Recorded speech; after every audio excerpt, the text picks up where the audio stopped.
What's up, guys? All right, question. What's your experience with Milwaukee tools when it comes to getting them refurbed or getting them repaired? So I'm only asking this question because I've had good experience with Snap-on having my tools repaired when they break, if they're not under warranty anymore. Case in point, this 3/8 Impact CT761A. I've had this thing for like 4 years now, and it was beat up, it was wore out, the rubber was falling off, the Snap-on was, all this is pretty much gone. You couldn't even see any of that information anymore. And I sent it off to Snap-on because the trigger finally went out. And I just got it back today, and I have a brand new case, a brand new trigger. The LED deal on the front is brand new. They did not replace the anvil assembly or the impact assembly because they didn't have any in stock, I guess, and I guess they went through it and looked and decided that there's not really anything wrong with it. So my understanding is that they cleaned it up and repacked it, and then they also put a new friction ring on the front. But they pretty much gave me a brand new tool for $125. Now, I'm not knocking Milwaukee. I actually really like Milwaukee. I've got a lot of Milwaukee stuff at home. I've contemplated whether I'm going to buy Milwaukee stuff for the truck in the future. But this is, like the second, maybe the third tool I've ever sent to Snap-on to have refurbed. And when I get it back from Snap-on, typically this is how I get it. It's in great shape. It's brand new. They replaced, pretty much the entire tool with the exception of the anvil, which, if they had the anvil in stock, the anvil and the impact assembly in stock, I'm sure that would have been brand new too, which at that point it's a brand new tool, right? For $125 for a 5-year-old tool. So, with Milwaukee, I know Milwaukee, like this tool in the Milwaukee version is probably half the price, maybe 2/3 of the price, which is great, but for the life of that tool, how many times are you going to replace that tool and pay that cost to replace it? Versus if you have the option to refurb it and it's still a valid tool, if you did that, what's more cost effective, right? So I'm only asking these questions. I'm only asking this question because I want to get anybody's opinion out there. If anybody's had a long history with Snap-on or Matco or Cornwell, anybody, if they've ever had a tool refurbed, how did the refurb go? What was the cost? Or what do you guys do? Do you all typically just buy a new tool? Do you get a refurb? Do you sell it? And if you do have Milwaukee or DeWalt even, do any of you guys actually trade these things in? Do any of you guys actually send these things in to have them refurbed? And if you do, what was the cost like? What was the process like? How long did it take?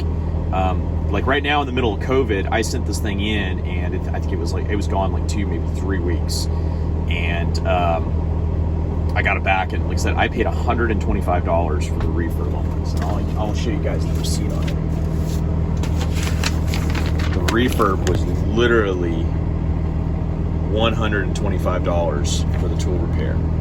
So I mean, I think that's a pretty reasonable cost.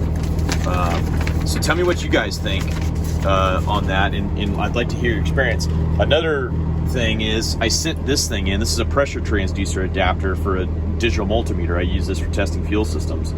I love this tool because I hate mechanical gauges, and I don't really want to spend the money to buy the new tool from Snap-on that has a little pressure deal on it, because it's a lot of money. This cost me about $450, and you can buy this. Fluke makes the same thing, and I think they want for anywhere. I think I've seen it from $350 to $500 maybe on Amazon, various different places. Cummins actually recommends using. They want you to buy the Cummins brand of this, which is probably all made by Fluke, right? So. Anyways, I sent this thing in because I dropped it. It fell off my truck, and it broke the deals off it. And I sent it in thinking, okay, they'll fix it, refurb it. At the most, it'll cost me maybe $200 to fix a $500 tool. It's kind of worth it, right?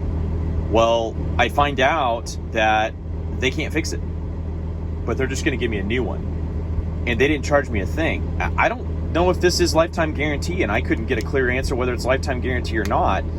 But I sent this in for a refurb, and I got it back a brand new tool. Like, they didn't fix it. They just said, we'll just give you a new one. So anyways, tell me, leave some comments, guys. What's your experience on refurb tools? What do you guys do? Do you guys send these things in? Do you just trash them and buy another one? Do you buy, what do you think? I personally am a big fan of Snap-on Refurb. Their refurb program, their repair programs. I've actually got an old 18-volt NiCad that I've had since I graduated tech school. It's 13 years old now, and it still works really good. I bought new batteries for it a while back because I just don't want to spend the money to buy a new impact, not for something I don't use daily. And I sent it in, and I got it back, and I'm sorry, no, I didn't send it in. I'm sorry.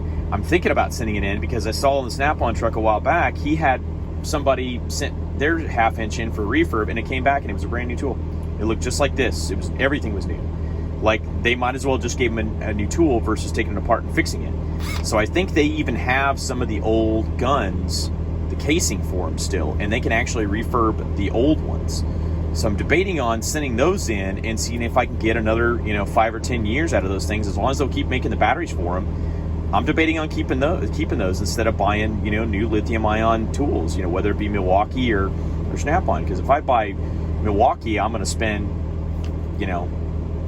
probably $700, maybe $800 on a 3/8 and a half-inch 18-volt Milwaukee. Plus, I need a grease gun for it too. Versus, keeping my old Snap-on NiCad, and then I don't have to do anything other than just send them in and pay to refurb a tool, and then I get a brand new tool. So anyways, what's y'all's opinion on this? Let me know. Bye.